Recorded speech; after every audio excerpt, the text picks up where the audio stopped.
But one thing I've learned about men is they tell you who they are very early on. If you just listen to a man, he's going to tell you exactly who he is and what he's looking for in you very early on. If you rely solely on your looks to get a man, remember that the looks of another woman could also get him.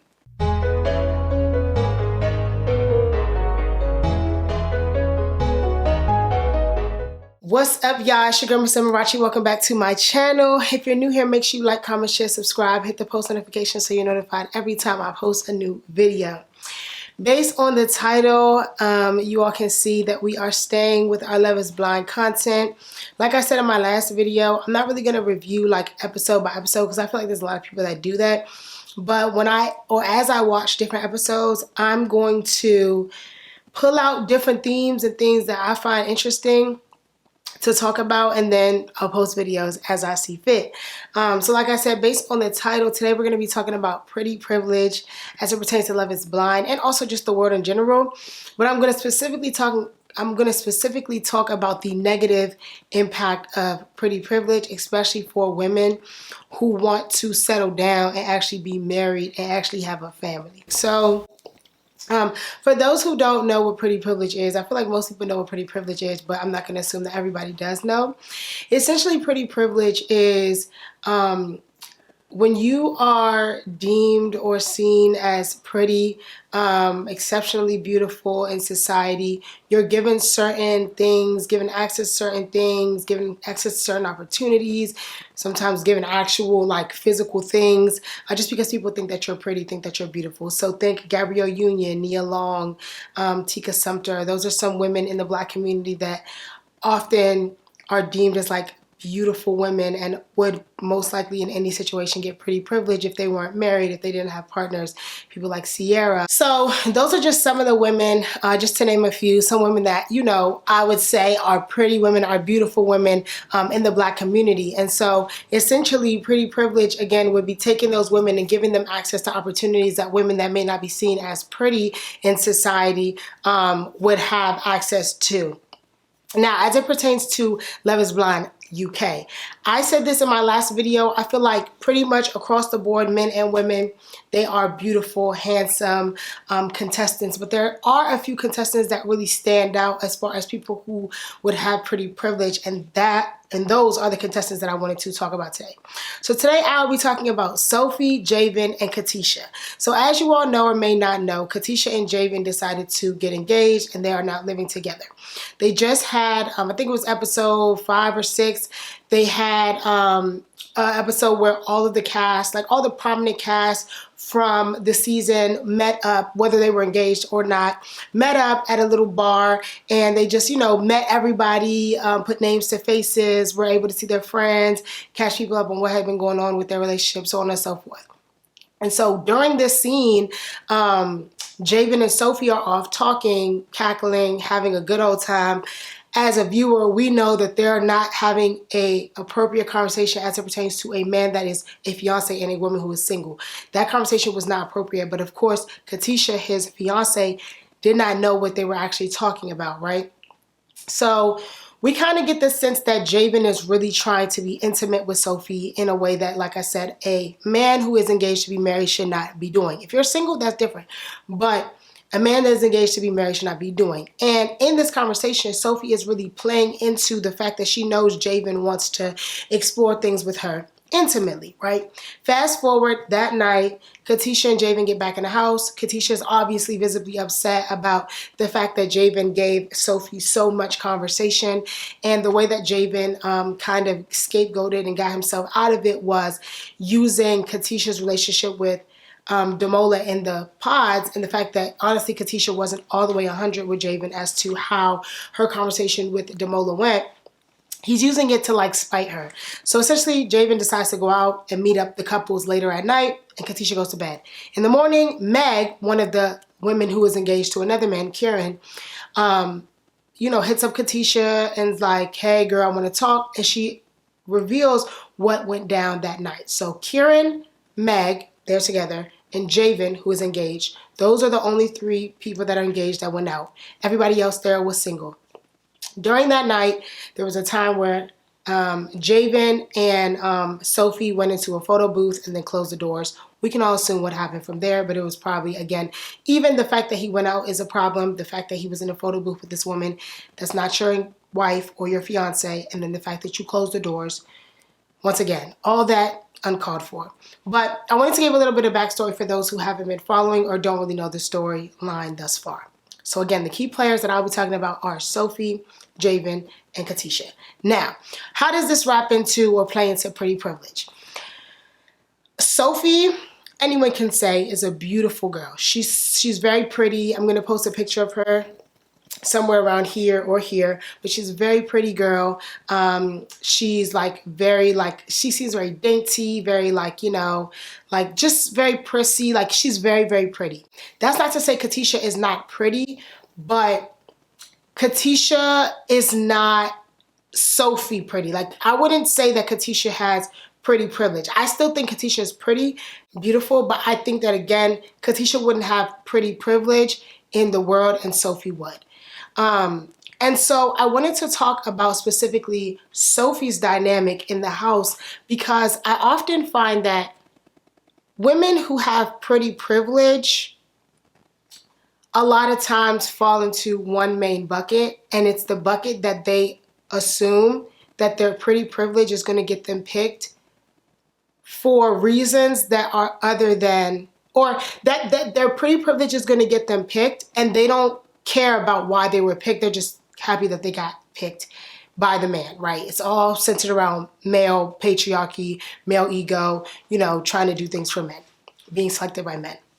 Sophie in the pods, when she was getting to know Kieran, that was her main connection. When she was getting to know Kieran, a lot of the dialogue and conversation that they had was in her trying to reassure Kieran that he was going to be happy with what she looked like on the outside. And she didn't really have to put any work in, personality-wise, interest-wise, getting to know him getting to know her. She just was banking on the fact that my beauty is going to, like, take over, and it's not going to matter that you don't know about me. It's not going to matter that we've never really talked about anything really deep. It's just my beauty.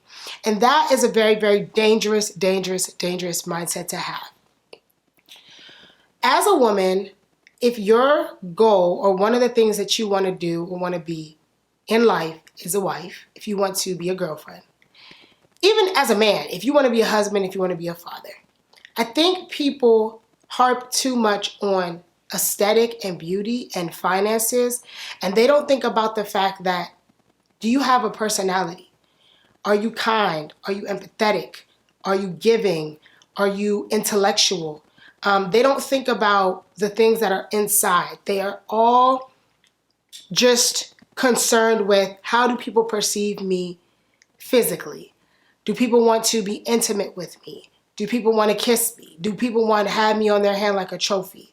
And we saw how that turned to the detriment of Sophie as it pertained to her relationship with Kieran, because Kieran was looking for somebody who was going to give him more than just, I'm pretty. What do you bring to the table? What can we talk about? What are your values? What is your family dynamic? And we saw that with Meg. She was bringing all of that, right? She rarely, if ever, if I remember correctly, talked about her beauty. She mainly talked about her job, what brings her joy, her happiness, her family, right? And Kieran, that's why I feel like Kieran picked Meg, is because she gave him more than just, I'm a pretty girl and a pretty face and a trophy to put on the shelf for your boys to watch and see when they come over. Versus Sophie was just assuming and expecting that any man who would see her wouldn't care that she didn't have, you know, a lot of substance, or wouldn't care that she didn't want to open up. And this is a tangent, but Javin and Sophie, I feel like, actually would have worked well together, because neither of them want to open up. Neither of them want to really divulge and get into the nitty gritty and be vulnerable. Neither of them do. They just want to be intimate, which Javin has told us he wants to have sex every single day. And that's pretty much all he cared about with Katisha. Are you going to have sex with me every day? And Sophie is just like, I'm a pretty girl, so you should just be happy with it. In my observation of people who assume that their pretty privilege is going to get them where they want, I always see and notice that their pretty privilege gets them in situations that they may like in the beginning, but it turns out to be something that they do not like and do not want, and is honestly oftentimes dangerous. And it's because a lot of people who look at women, a lot of men who go after women off of pretty privilege, in their minds, once again, what you see as, or what you're trying to position as a positive, like, yeah, I'm beautiful, you should just want to be with me, they position as, all I see you as and all I know you as is a pretty face. So I'm going to use that pretty face. I'm going to do whatever I want to you. I'm going to treat you anyway. I'm going to talk to you anyway. I'm going to discard you because you're a pretty face and your job is to sit there and be quiet. So shut up. And they don't care about your opinion. They don't care about what you bring to the table. They don't care about helping you make your dreams come true. They want you to sit, make more babies, and help them continue to look like big man on campus because I got a pretty girl on my arm. And again, Sophie also talked about how a lot of her relationships haven't worked. And for me, my mind goes to, well, it's probably because these men were trying to get to know you on a deeper level, and all you cared about was being a pretty face and getting spoiled. This is, again, very, very dangerous because it sets these women up who think that, hey, these men like me for who I am, and I'm pretty, and and my whole persona is my beauty. They think in their heads that eventually, right, the man is going to love them for who they are inside, right? But one thing I've learned about men is they tell you who they are very early on. If you just listen to a man, he's going to tell you exactly who he is and what he's looking for in you very early on. Javin told Katisha who he was and what he was looking for from her very early on. You know what I'm saying? He told her, I'm not a person that does gestures. That flew over his head, her head. He told her, I want to have sex every single day. She thought she was just going to be like, getting to know this man. No, flew over her head. He literally has said, I don't even think I love her. Like, I look at her like a girlfriend. Flew over her head, right? So again, men will tell you before they show you who they really are.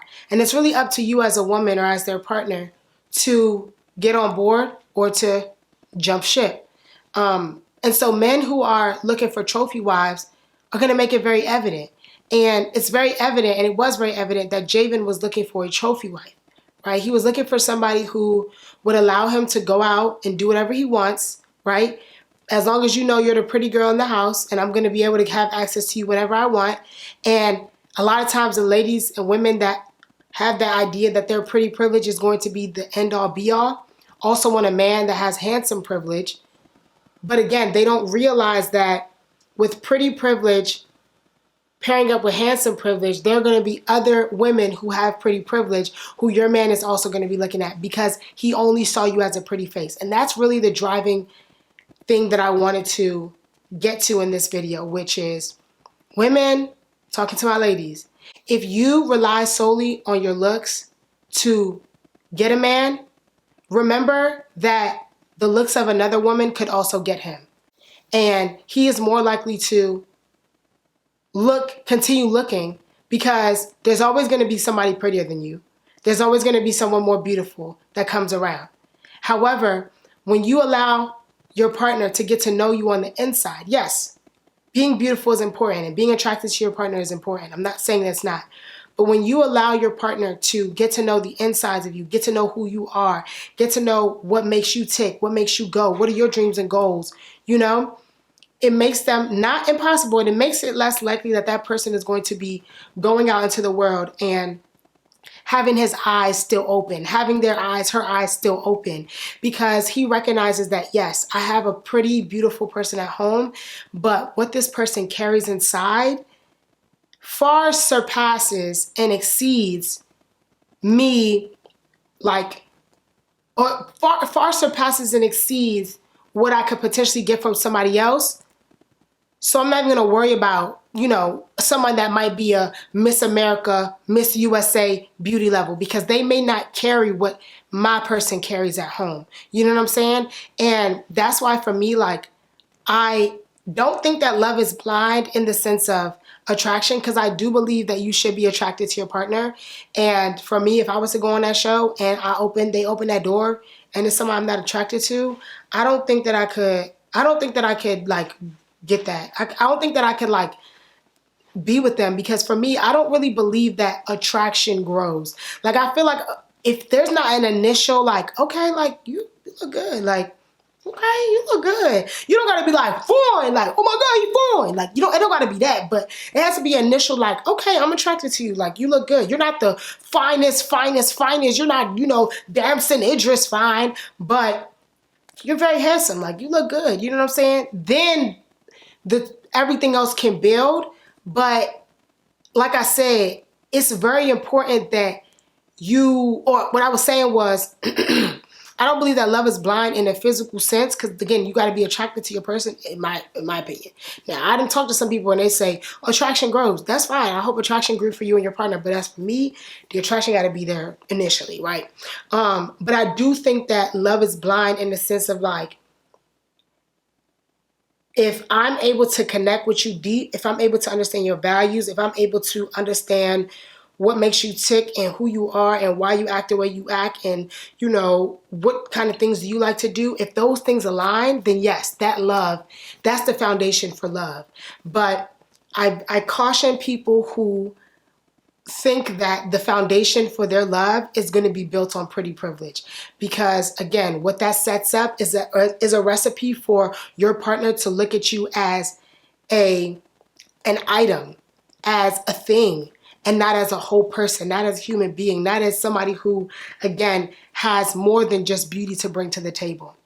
So I'm interested to see how the remainder of this season goes. Katisha has left. For those who didn't know, spoiler alert, sorry, Katisha left because after what Meg said, it seemed like Katisha wasn't going to leave. And I was like, girl, you want him to play Monopoly on your face. You want him to keep playing in your face. But she left. To be determined on what Javin does. But the fact that Meg told Katisha, and then Meg, Kieran, and Javin met up, and Javin tried to double down on the fact that Meg was lying, and Kieran said, actually, what she said is actually what happened. I also saw it.